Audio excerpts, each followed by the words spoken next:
Ich zeige dir heute die Anleitung für eine ganz besondere Geburtstagskarte. Und zwar ist es diese Pop-up Blumentopfkarte. Wenn ich die Karte aufmache, dann steht hier links der Blumentopf mit meinen Lieblingsblumen. Wie ich die Karte gebastelt habe, das zeige ich dir jetzt.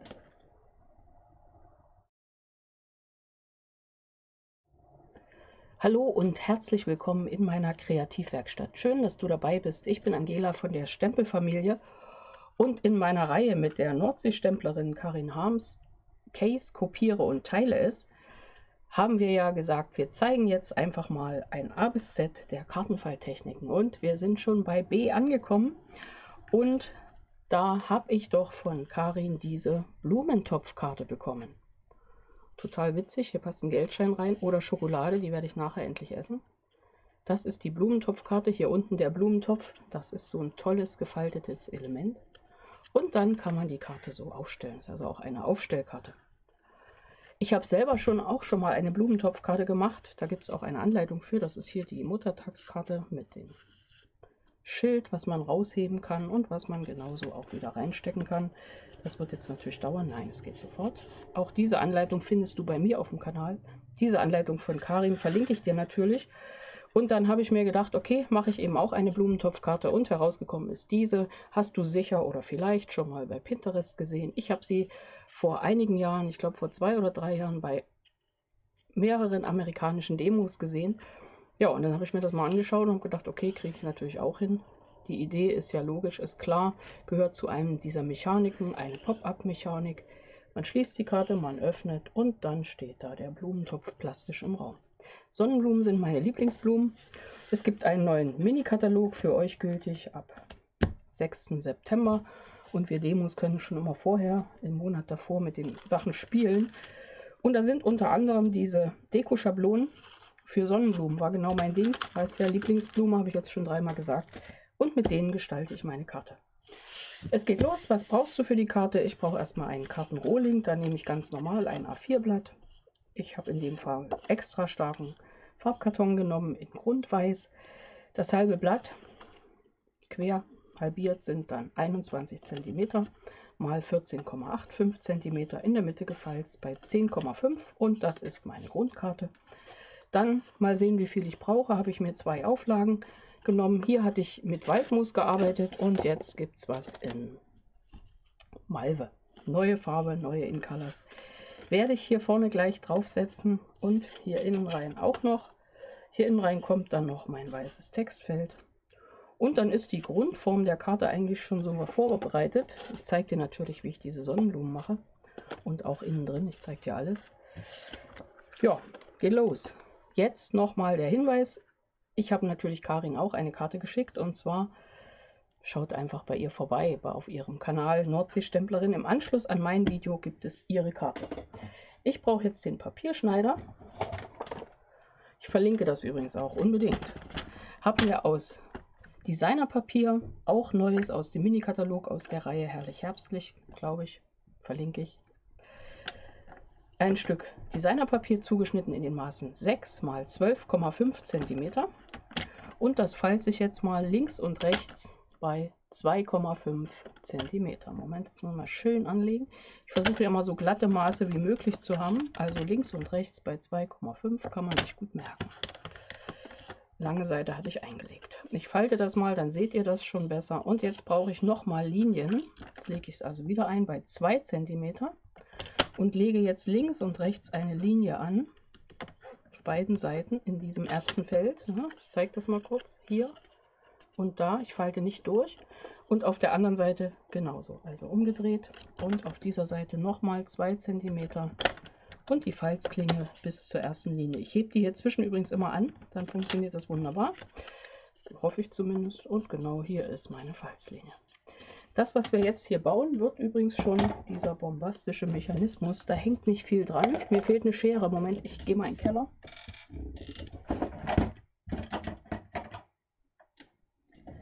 Nö, da ist er auch nicht. Wahrscheinlich ist die da, wo ich gestern Abend Blumen ausgeschnitten habe. Also nehme ich jetzt die. Okay. 2 cm schneide ich jetzt hier ein bis zur Querlinie auf der einen Seite. Querlinie ist hier, okay. Und auf der anderen Seite genauso. Das wird übrigens mein Blumentopf, ich sagte es bereits. Auf der einen Seite schneide ich das mittlere Feld jetzt raus. Hier sind mein Knick, also dieses Feld raus.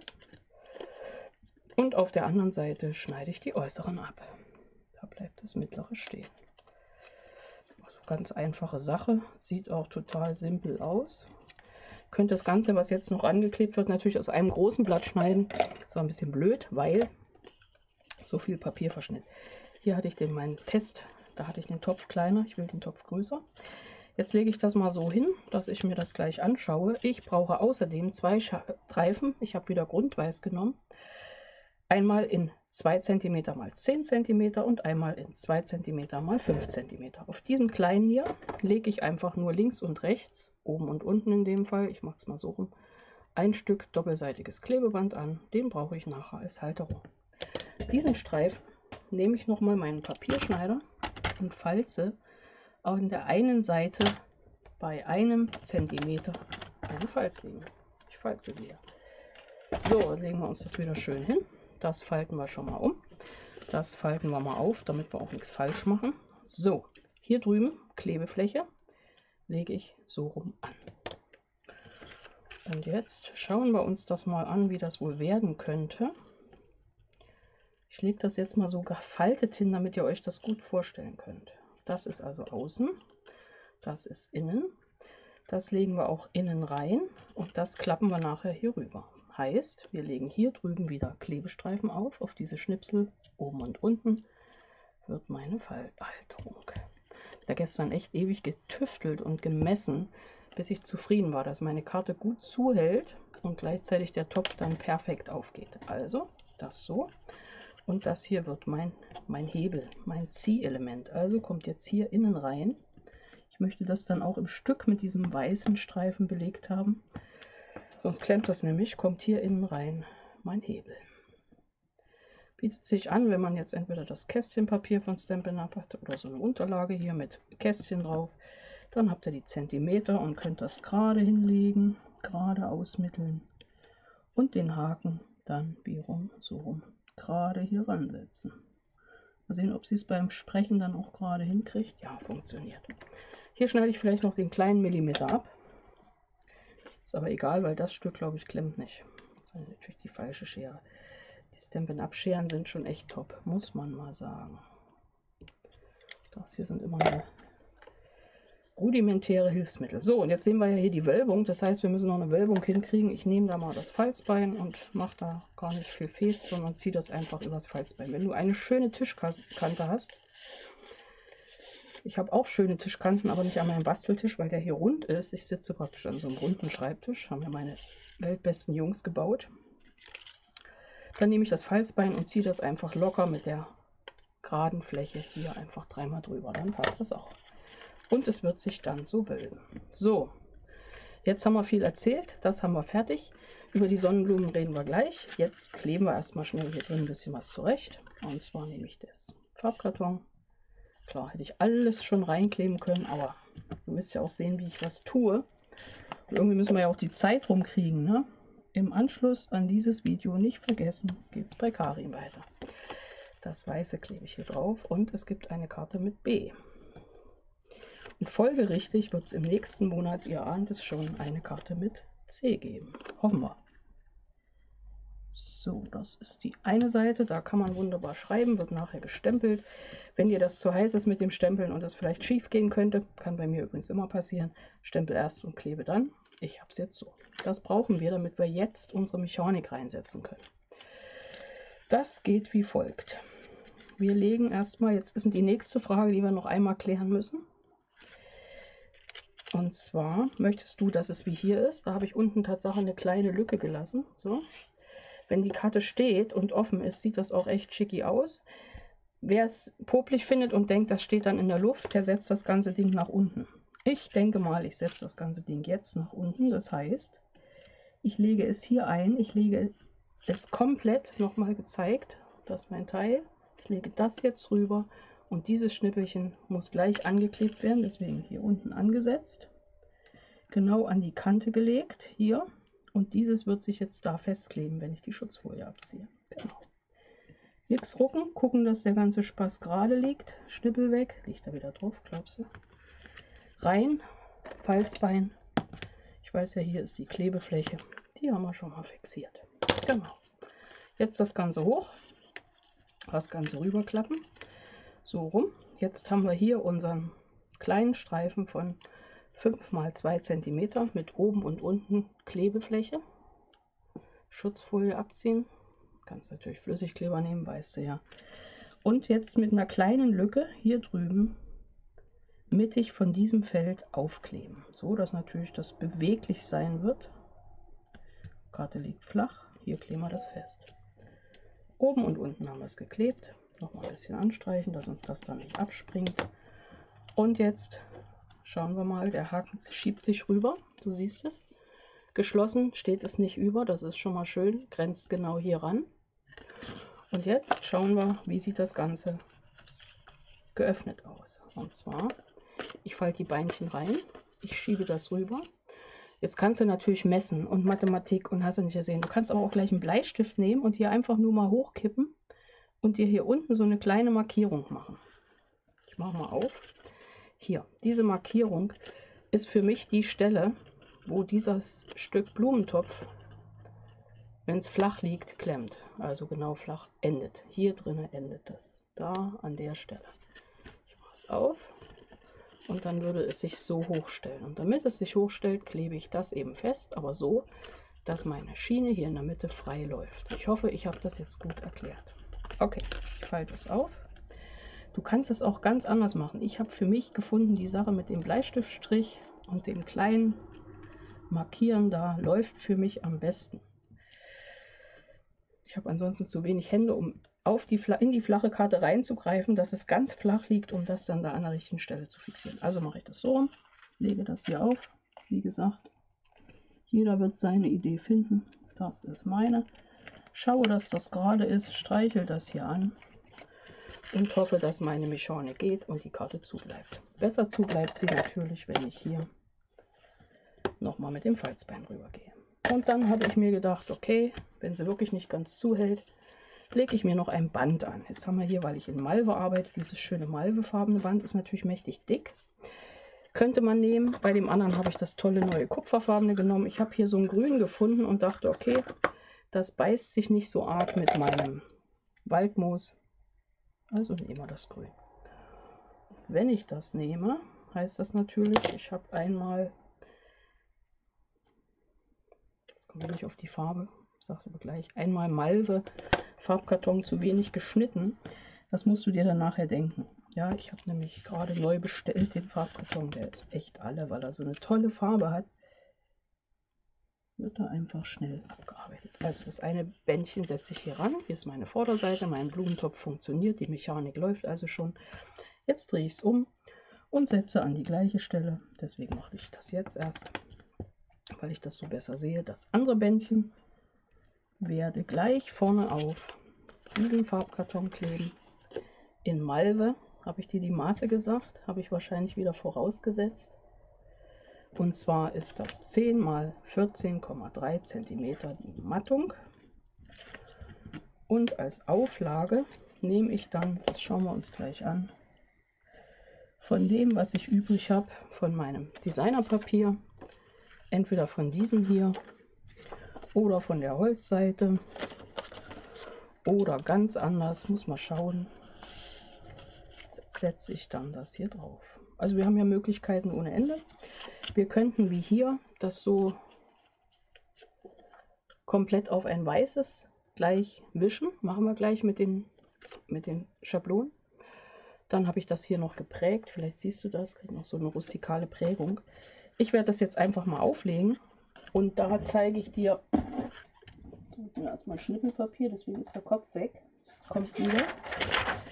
Ich nehme jetzt diese Größe, das ist etwas kleiner, glaube aber das ist nicht schlimm, wirst du gleich sehen.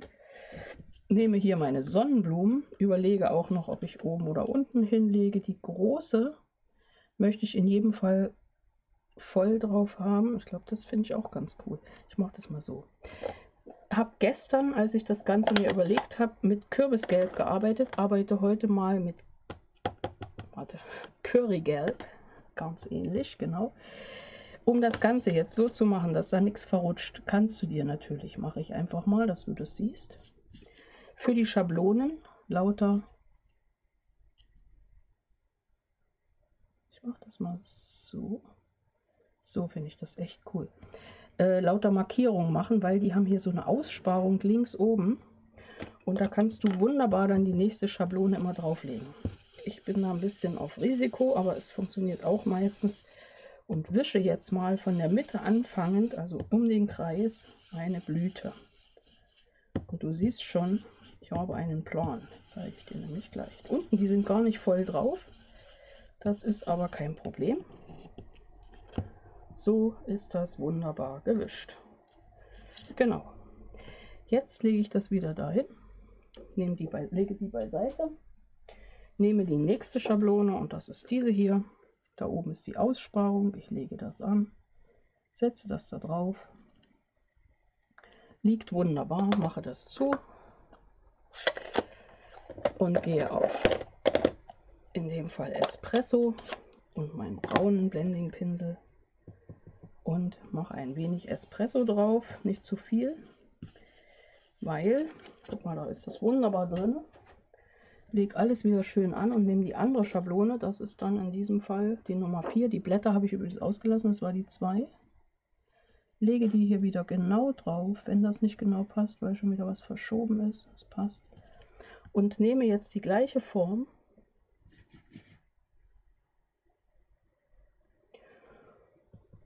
die gleiche Farbe und nehme die nächste Form natürlich und mache hier noch dieses Innenleben von dem Blüten, wie heißt das? Jetzt ist das wieder ein Wort weg. Ihr wisst es. Na, vom Inneren der Sonnenblume. Setze das da innen rein. Wenn ich wollte, schaue ich mal, ob ich will, lege ich die zweite Schablone, gucke, ob das richtig liegt, lege das hier an und könnte jetzt natürlich da nochmal mit Blättern arbeiten. Ich werde aber die Blätter einfach aufsetzen. Finde ich auch schön. Mal schauen, wie das wirkt. Okay, so, das siehst du gleich. Und zwar mache ich das jetzt zu, nehme das weg und schau mal, wie ich das am besten anordne. Hier drüben war das ja so. Ja, hier wird das jetzt ganz anders, glaube ich. Ich überlege noch, ob ich da so viel drin haben will von diesem. Oder, nee, das nehme ich nicht. Ob ich das so... Dieses finde ich auch witzig, das finde ich auch schön. Eigentlich könnte man am besten dieses hier nochmal ausleiern und dazwischen legen und das dann am Ende draufsetzen. Wäre eine Option. Das heißt, ich setze hier erstmal mit meinen Abstandsklebepunkten, setze ich das eben auf Abstand.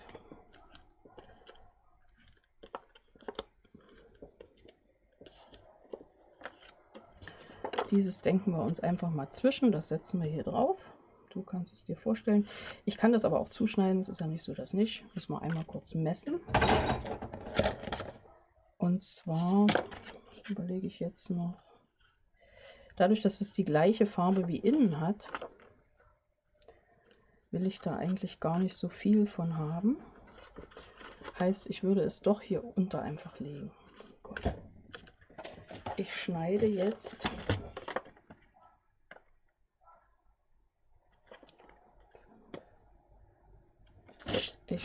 einfach, was soll's, 8 cm und 11,5. Mal sehen, ob ich mir die Maße 3 Minuten gemerkt habe. Wir schauen mal. 11,5, das hier drauf. Du kannst es dir jetzt noch besser vorstellen, das nach unten. Jetzt kannst du überlegen, ob du das eben so verschoben drauf setzt oder gemischt. Ich bin noch nicht ganz sicher. Ich könnte mir auch vorstellen, dass das sehr nett aussieht. Ich glaube, das sieht nett aus. Ich lasse das mal so und wir machen das zum Schluss fertig. Ich habe schon mal vorbereitet, weil ich mir dachte, du siehst ja jetzt, wie ich hier wunderbar wische. Ganz viele Sonnenblumen wurden da gestern Abend so als kleines Einschlafprogramm schon mal ausgeschnitten. Außerdem Blätter, alles vorher gewischt und ausgeschnitten. Farben habe ich ja so zwischendurch schon genannt. Und hier so 2 Streifen, die sind etwa so breit wie mein Klebestreifen, mein Abreißklebestreifen. Das lege ich mal hier vorne hin. Hier sind meine Bänder, hier sind meine Blümchen. Hier innen wird auch noch auf die rechte Seite gleich gestempelt in Malve. Und hier links geht es jetzt los mit Sonnenblumen. Ja, wie du das anordnest, das ist so ein bisschen aus der Floristikabteilung. Ich schneide hier erstmal mittig ab, setze mein doppelseitiges Abreißklebeband ein kleines Stück auf und klebe, das ist eben ganz wichtig, alles flach in gewisser Weise, aber doch, dass es so in den Raum reinkommt. Das heißt, ich klebe es hier vorne an. So, da klebt der. Dann nehme ich meine Sonnenblume und setze sie schon mal hier rauf, nicht zu hoch. Und fixieren tue ich vor allem mit den Kludots, heißen sie so eigentlich, also mit diesen kleinen Mini-Kludots steht drauf, genau. Mit diesen Mini-Klebepunkten, weil die tragen nicht so viel auf. Ich will es ja innen nicht zu plastisch haben. Also es muss jetzt nicht mit 3D geklebt werden, weil dann macht meine Karte nur dicker. So, hier nochmal schauen, wie rum ich diese Blütensache haben möchte. Nicht zu hoch. Meine erste Blüte könnte schon fast zu hoch sein. Sie soll ja oben nicht rausgucken, aber ich denke, warte mal, ich arbeiten Sie nochmal nach. Ich nehme sie nochmal und setze ein kleines Stück weiter runter. Ja, es reicht völlig, weil muss ja oben auch nicht überstehen. Dann nehme ich eine von den mittleren und dann eine kleine und setze die hier unten noch so mit ran. So, die eine wird gleich auf dem Rahmen sitzen. Kleiner Klebestreifen und schon passt das. Gucken wir mal, ob das so funktioniert. Vom Schatten her würde ich sagen, bei diesem Blütenkranz setze ich immer diese Ringe mehr nach oben. Dann sitzt das praktisch da. Ich gucke mal immer schön, ob die Sache sich flach schiebt und dann weg ist. Genau, dann kommt sie raus.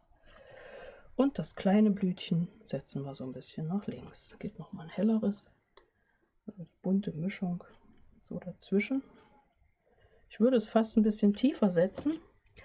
Dann habe ich die Fläche komplett ausgefüllt. Aber wie gesagt, das ist jetzt deine Floristikabteilung. Ich setze das mal hier unten. Wo ist mein Kranz? Da. So. Und dazwischen kommen die Blätter. Hier unten noch was Großes. Jetzt nehme ich Tatsache die Gludots, habe ich ja gesagt. Das ließ sich ganz gut damit machen gestern. So. Wir haben bei unseren gemeinsamen Aktionen immer so gesagt, 30 Minuten sind super. Und deswegen gucke ich, dass ich in 30 Minuten vom Start an fertig bin. Ich gucke mal, ob das so passt. Ja, liegt gut, liegt flach und super. Das passt perfekt. Und das andere Blatt in der Größe hätte ich wahrscheinlich etwas eher ansetzen können. Nehme ich ein kleineres, setze ich da unten noch mit dran. Hier oben setze ich auch noch was ran. Hier kommt das hin. Guck mal kurz, wie sieht das aus? Ja, du kannst es dir gut vorstellen. So läuft das hier mit meinen Blümchen. Das kann ich auch hier drüben hinsetzen. Gludot und einfach alles schön zusammensetzen. Gucken, wieder beim Wischen. Ja, guckt raus, müssen wir weiter nach innen legen. Ich glaube gestern, aber ich weiß es nicht mehr, habe ich die Blätter vorher angesetzt. Das kann auch sein. Ich glaube, so sieht es besser aus. Jetzt machen wir den nächsten Test. Ja, verschwunden. Aufmachen, da sind sie wieder. Genau, und du kannst dir das ja super vorstellen, wie das jetzt hier der Reihe nach läuft.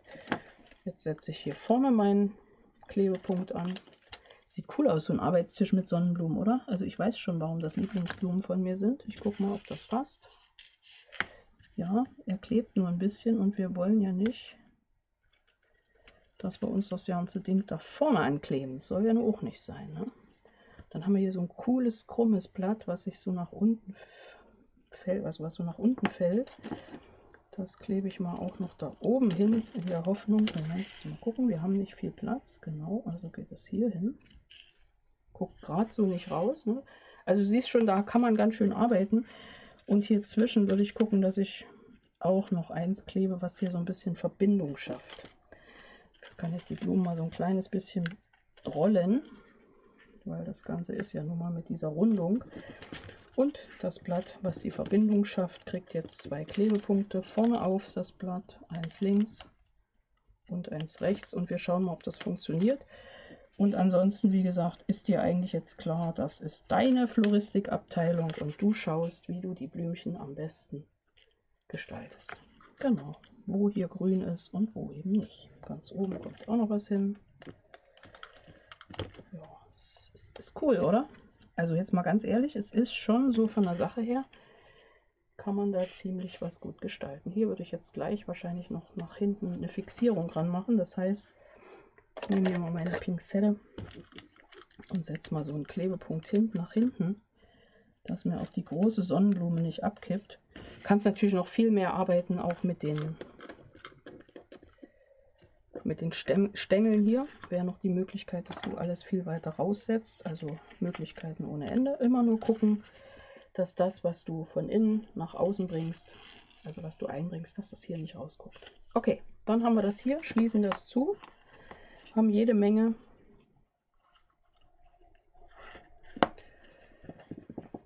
mit Blümchen gearbeitet und vor allem mit meinen Lieblingsblümchen. Und ich werde dieses malvenfarbige Designerpapier mit diesem tollen Kupferton, ich glaube, ich bin mir nicht ganz sicher, ob bei Malve auch Kupfer drauf ist, werde ich dann gleich noch außen drauf setzen. Innen fehlt uns noch was, habe ich gerade festgelegt. Brauchen wir noch das Stempelkissen in Malve und einen Stempelblock und auch ein neues Set Grüße fürs ganze Jahr, kann ich echt empfehlen. Da ist ganz viel drin, wo du wirklich einmal durchs Jahr kommst. Da setze ich jetzt einen tollen Geburtstag, den Spruch, noch nach rechts und hoffe, dass das einmal sauber wird. Da sitzt er, es ist sauber geworden, es passt wunderbar. Ich glaube, Sonnenblumen könnte ich jetzt so bis zum Winter mindestens einmal die Woche. Ja, ich weiß schon, warum das meine Lieblingsblumen sind. Mag ich total und deswegen freue ich mich über diese tolle Stanzform. Was ist es? Schablone. Genau. So, hier machen wir zu. Hier lassen wir offen. Da hinten sind Sonnenblumen bis zum Abwinken. Diese tollen Blätter, du siehst sie, man kann sie natürlich nur wischen, man kann sie aber auch genauso gut ausschneiden. Es ist alles möglich und du kannst damit sicher noch ganz, ganz viele tolle Dinge machen. Könntest natürlich hier innen auch noch mal ein bisschen Sonnenblumen auf die andere Seite bringen. Auf der Rückseite, weißt du ja, müssen wir noch einmal versäubern. Das mache ich, sobald ich Malve in ausreichender Menge habe. Hier werde ich das jetzt gleich fixieren und habe mir dann gesagt, ich setze hier vorne, um das Ganze nochmal 3D-mäßig hinzukriegen, noch ein paar weitere Blüten 3D-mäßig drauf. Du siehst, das hatte alles seinen Sinn. Das heißt, ich nehme diese hier, hebe sie ab, setze die gleich hier in der richtigen Form, da ist sie, drauf, ein bisschen gebogen. Das mache ich auch auf der anderen Seite nochmal mit dieser hier, biege ich ein bisschen, schaue, wo muss sie hin. Das ist relativ simpel, denkt man, ja, passt. Und dann setze ich auch noch einige von den ausgeschnittenen Blättern drauf, dann ist das hier nicht nur noch malvenfarbig und gelb, Kürbisgelb, sondern da kommt gleich noch grün drauf, aber muss halt erst noch geschnitten werden. Und dadurch kann ich die Blätter auch viel besser hier drunter setzen. Das gefällt mir persönlich besser, als dass ich sie so auf weiten Abstand setze. Ne? Kannst dir vorstellen, jetzt wird hier geblättert ohne Ende und die fertige Karte siehst du nachher. Einmal natürlich auf meinen Kanälen auf Instagram und Facebook, auf meiner Website früher oder später auch und auf dem Titelbild hier bei YouTube. So, jetzt wird nur noch geklebt, sobald diese Zwischenfläche fertig ist und das ist meine Geburtstagskarte mit Sonnenblumen als Pop-up Blumentopfkarte. Die anderen, eine tolle von Karin, lege ich hier oben hin, verlinke ich natürlich auch. Und das war mein Video. Und jetzt unbedingt gleich weiterschauen bei Karin, der Nordseestemplerin, und schau dir ihre Idee an, was sie cased, was sie von meiner Idee kopiert und mit euch teilt. Wir sehen uns bis in einem meiner nächsten Videos. Bis dahin, deine Angela von der Stempelfamilie.